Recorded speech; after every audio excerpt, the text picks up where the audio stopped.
jump right in. Let's do it. So, one of the first things that I wanted to ask you was when you think of Molly, when you think of what you represent, who are you at your core? Like titles aside, who is Molly at her core? The answer I would have given 10 years ago is very different than the answer I would give today. And maybe even the answer I would have given a year ago. Okay. At my core, I am a daughter of the King. Like, I am a daughter of Jesus. And, like, that is my identity that I have struggled for a really long time to find myself in. For a long time, I did not grow up in the church. And I'm sorry, like, people watching this, if you're not a Jesus person, that's okay. Like, this is just my story. But Yeah. I did not grow up a Christian, and I did not grow up in a churched home. I went to Catholic mass on Christmas and Easter because that's what you do. But for years and years, I fought to find my identity in titles. Yeah. And I fought to find my identity. Like, in college, I was in a sorority, and I was in student government, and I was in the campus comedy group, and I just did all these things that were seeking outside approval and seeking outside titles. And I was student body president, and I was doing all these things, and I worked for the governor, and then I was a teacher, and then I was doing comedy, and so I was doing sketch and improv shows, and I was on stage all the time, and my dream was to be on Saturday Night Live. That was what I wanted to do. Yeah. And when I realized that moving to New York was out of the question for me, Yeah. I dove headfirst into work, and I made a lot of mistakes along the way, and I tried to live life on my own terms, in my own way, doing things how I wanted to do them, and I burned a lot of bridges, and I became a broken shell of a human being. Wow.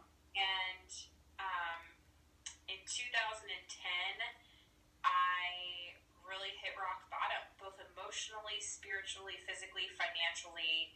I was a mess. Wow. I was a mess. And for the first time in my life, I felt this nudge that I was supposed to go to church.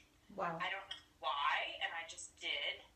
And the guy I was dating at the time, who happens to now be my husband. Whoop, whoop.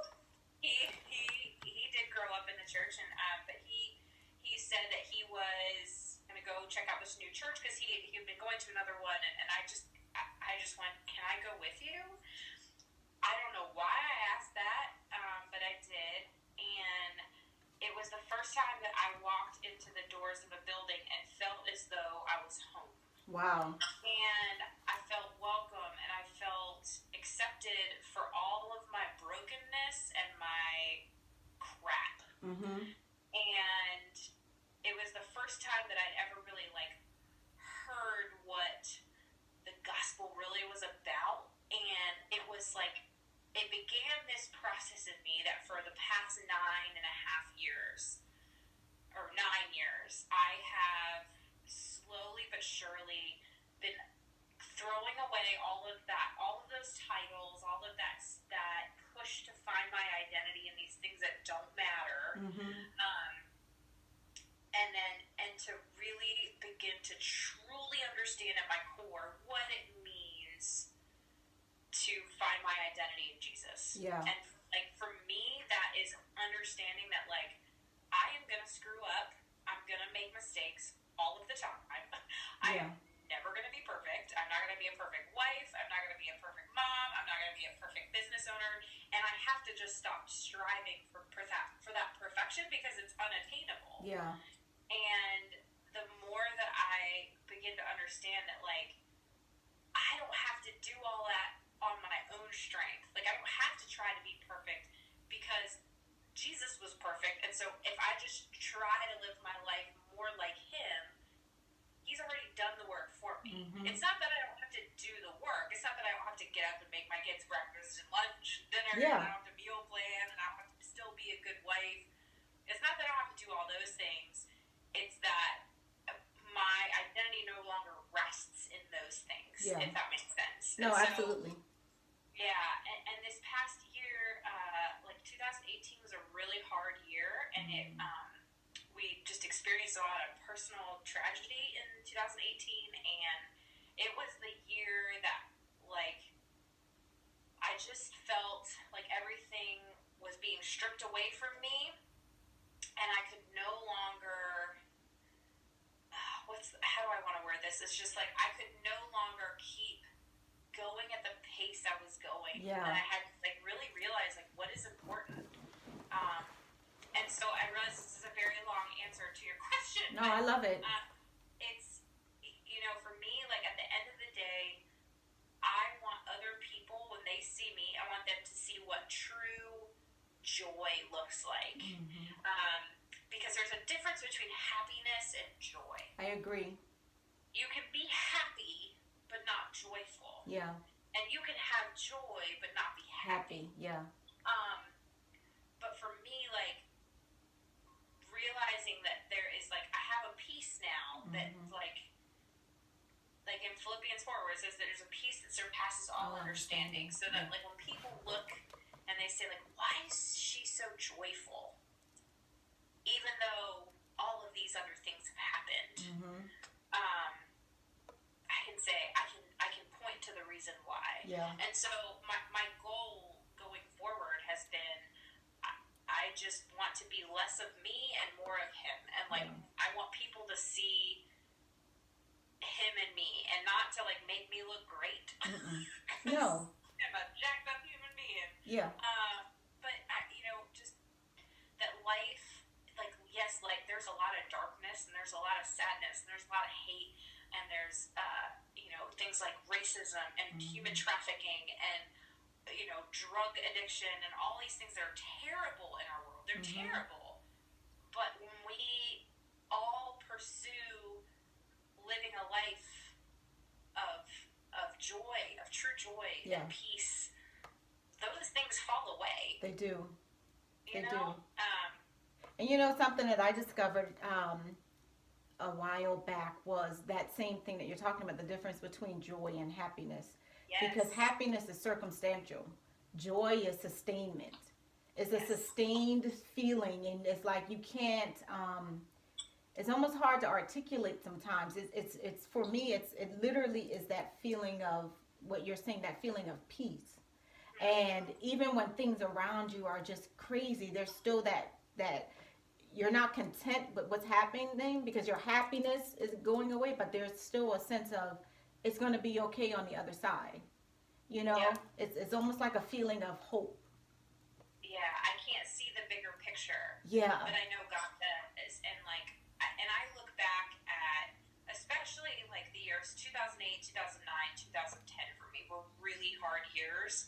And I look back at just how much darkness was in my life at that time, and how many bad decisions I had made. And it was all my fault. Like, I'm not blaming anybody else. It was decisions I'd made that were poor decisions and ended me up in a very dark place. And I look back and I say, but had I not gone through those things, I don't know that I would have moved from Virginia to North Carolina. I don't know that I would have met my now husband. I don't know that I would have ever decided that, you know, that I was at rock bottom and needed to step foot into a church, and then my life, the trajectory of my life changed from there. I mean, all of those things, I look back and I can trace all of my bad decisions to things that have now led me to where I am now, and it's like, it was just all part of the story. Yeah. And I have learned, I was watching this interview last week, actually. I was watching this interview with Dr. Bernice King, Martin Luther King's daughter. Okay. She shared something that was just like, I need to write that down. I need to, like, tattoo that on my skin. Like, but somebody asked, the interviewer asked her about suffering. And she said, you know, she used to resent suffering, and she used to question, you know, why did her father have to die? Why did all these bad things in her life have to happen to her? And she said, but in her maturity, both in age, spiritual maturity, emotional maturity, she has come to now literally rejoice in suffering, and to be grateful for suffering, because suffering produces change Yeah. in us, and suffering teaches us things that regular life does not. When things are going great, when you're on the mountaintop, Yeah. why change? But when you're in the valley and you're going through suffering, that's where you begin to learn who you are as a person, what your life looks like when things are bad, when things aren't going your way. And so she said, I'm grateful for suffering now. It doesn't mean I like it. Yeah. But I'm grateful for it. And I thought, man, what a perspective. Yeah. And the more I think about it, I think that's how I am too. I don't want suffering. I pray every day for safety for my kids and my husband and my family, and help, I pray for our health and all those things. Like, I don't want bad things to happen, but my perspective is different now when they do. Yeah. And that's a sense of maturity and like you've evolved. You know what I'm saying? That's just it's like just continuing to evolve and not being connected to the temporal, if you would. And it's like having a bird's eye view on your life, and in a sense of disconnection, but yet connected to it. So I love it. I love that you're in that space, or that you were able to see that particular interview and be able to see yourself mirrored in that conversation. And so I'm happy for you. Happy for how your story has unfolded over the last several years. And, again, like you said, it makes your life richer. At the time, you didn't know why, and you didn't know why you were in that place, or even if you even had a sense of desire to be out of it, right? Because when we're in certain spaces and darkness that we've brought upon ourselves, truth be told, some of it feels really good for the time because it's all we really know. And so when you're on the other side of it and you're like, man, whoa, he held me there. He had me, even when I didn't know. So I'm very happy for you.